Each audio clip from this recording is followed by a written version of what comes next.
Kiki! On vous amène aujourd'hui dans une de nos recettes qu'on a testées. Et cette version est vraiment fabuleuse. On fait quoi? On fait des tacos de poisson, des tacos à la morue croustillante. C'est tellement bon. Que bueno!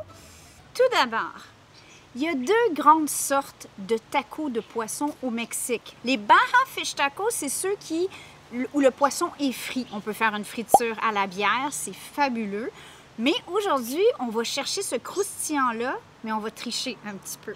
L'autre façon, c'est des tacos qui sont grillés à la poêle. C'est super bon aussi, mais je dois admettre que nous quatre, on préfère la version croustillante. Le poisson que j'ai choisi aujourd'hui, c'est de la morue. Pour les Européens, je pense que vous appelez ça du cabillaud. On m'a dit que la morue est de facto salée en Europe. Est-ce que c'est vrai? Parce qu'ici, on a la morue salée, puis la morue ordinaire. On utilise très peu le terme cabillaud, sauf dans les restaurants qui veulent faire un peu fancy. Première étape, on va préparer nos sauces. Pour la première sauce, en fait, c'est la vinaigrette parce que j'aime beaucoup servir mes tacos de poisson avec une salade de choux. À la mandoline, on va commencer à effiler un chou rouge. Ça pourrait être un chou vert, ça ne changerait pas grand-chose. Moi, c'est ce que j'avais au frigo. Du fenouil, de l'oignon. Pour la sauce qui va lier tout ça, j'utilise de la crème sûre, de la sauce chipotle. Si vous n'avez pas de tabasco chipotle, vous pourriez utiliser chipotle in adobo en conserve ou sinon allez-y au goût avec de la sauce tabasco chipotle. Ensuite, j'ai ajouté du jus de lime et des épices tahine. Si vous ne trouvez pas des épices tahine, simplement mettre du sel, ça va être totalement correct. Pour la deuxième sauce, c'est une crema à l'avocat.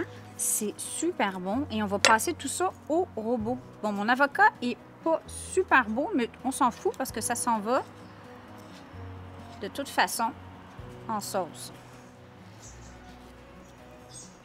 À mon avocat, j'ai ajouté environ une demi-tasse de crème sûre ou crème aigre pour les cousins. Ouais, on va mettre le jus de... Écoutez, il n'y a pas une lime qui est pareille comme une autre, hein? Il y en a des plus sèches que d'autres. Alors, on va mettre l'équivalent de au moins 2 cuillères à soupe de jus de lime. À ceci, j'ajoute une bonne grosse poignée de coriandre. Je vais garder le reste s'il y en a trop. Si vous détestez la coriandre, évidemment, mettez-en pas, hein? On ne se casse pas la tête. Et l'équivalent d'une demi-cuillerée à thé au moins de sel. Moi, j'aime bien rajouter quelques gouttes de tabasco verte épicée, qui n'est pas très épicée en fait, elle est plus vinaigrée qu'épicée. Encore là, si vous n'en avez pas, c'est pas grave. Désolée pour les bruits pas sexy. Faut que ce soit quand même assez épais, mais si vous voyez que c'est trop épais, on peut ajouter un petit peu d'eau. Ah, c'est super bon. C'est rafraîchissant. Pour la panure, on va faire un appareil à 3 étapes. Donc, premièrement, farine. Utilisez ce que vous avez, OK? Farine. Ici, j'ai du bas-beurre ou du lait. Je pense pour les Européens, c'est du lait Ribot. Si vous n'en avez pas, simplement mélangez du lait avec du jus de citron. Le petit côté acidulé est agréable. Vous pourrez même mettre un petit peu de crème pour l'épaissir.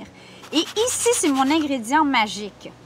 C'est de la chapelure, mais pas n'importe quelle chapelure. C'est de la chapelure de chips de maïs. Oui, des tortillas.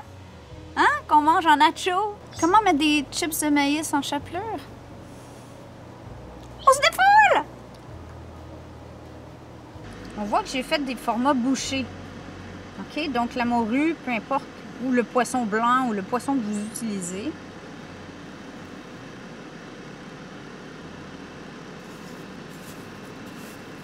Et là, bientôt, genre des doigts. Chips de tortilla. Comme je vous ai dit au début, on a testé cette recette de multiples façons. On l'a fait en grande friture. C'était absolument fabuleux, évidemment. Mais la grande friture, il y a beaucoup de gens qui ont peur de faire ça. Nous, on utilise notre rond extérieur sur notre barbecue et au moins, ça sent pas l'huile dans la maison. Mais, révélation, et ceci n'est pas une pub, mais Les air fryers ou friteuses à air, on vous montre la nôtre. Honnêtement, je peux pas vous dire qu'une marque est meilleure que l'autre. Je pense qu'ils font toutes un petit peu le même genre de système. Ça fait un résultat absolument magnifique sans aucune huile parce que nos tortillas ont déjà un petit peu d'huile à l'intérieur. C'est fou! Alors, si vous avez une friteuse à air, vous pouvez dire « Merci petite bête, je me lance, je fais des fish tacos ». Pour ceux qui ne comprennent pas le concept d'une friteuse à air, en fait, c'est qu'il n'y a pas d'huile. C'est un genre de convection, mais hyper puissante, hyper concentrée. C'est sûr que ça aide, si on fait des frites, de mettre une petite cuillère à table d'huile.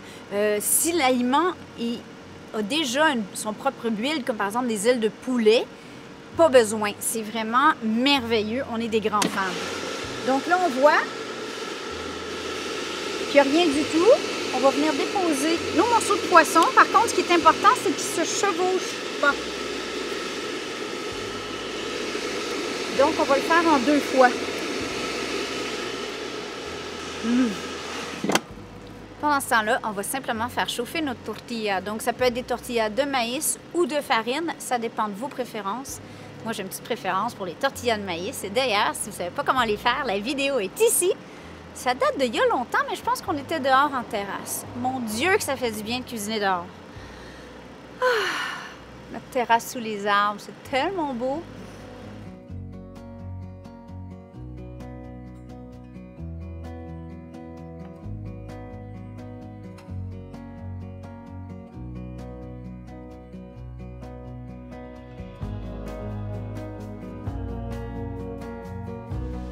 Êtes-vous prêts? Look at that. Comment on dit ça en espagnol? Mira, mira. Mira, mira! Que bien! No es posible! Là, je dois vous dire, j'ai triché. J'ai ajouté 2 ingrédients différents à ma salade de choux ce coup-ci. On est en pleine saison des fraises du Québec. Alors, j'ai mis des petites tranches fines de fraises fraîches, avec une petite pointe de wasabi. Je sais, ça sonne bizarre, mais c'est une inspiration d'un bar à tapas de Barcelone. On est de l'autre bord, on n'est plus au Mexique. Mais ça marche, c'est super bon. Si vous n'avez pas de fraises, des mangues ou même ni l'un ni l'autre, c'est parfait comme ça. Normalement, je le fais seulement avec choux, crème sûre et les épices que je vous ai mentionnées. Alors, on est prêt pour le montage?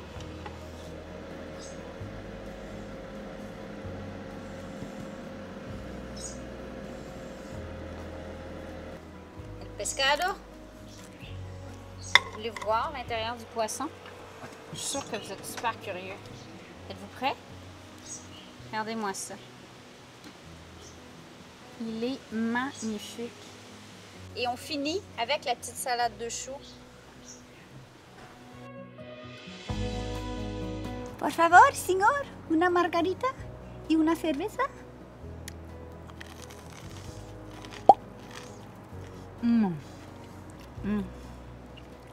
Bon ben, buen provecho. J'espère que cette recette de taco vous fera sentir en vacances vous aussi. On vous aime. Ciao, ciao!